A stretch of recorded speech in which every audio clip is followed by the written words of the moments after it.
She became very early on a women's libber, and she also went back to college when I went to college. So she hadn't finished college. She'd gone for a year or two at Brooklyn College or something like that, and then stopped to be a mother. Though she always did things like, I'll tell you a quick little story about my mother. We must be 12 or 13 years old, and my parents are having a glass of wine in the living room. And my father says to my mother something about, her name was Themis, which means justice in Greek, by the way. I believe the goddess of justice. And he used the word, "You're acting hysterical." And I don't know if you remember those books about the second mystique or the second sex. And she said, "I told you not to say that, Ted." He said, "Well, when you're acting hysterical, you're acting hysterical." And she said, "I told you not to say that."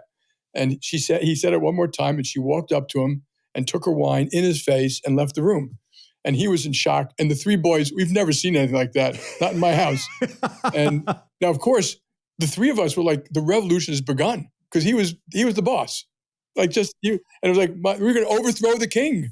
And to his credit, when we all sat down for dinner a little bit later, he came back and said, "I just want you all to know your mom was right." So that sounds like the Jamie Dimon I know today. The other thing about my mother, you got to understand, my mother was a Freudian.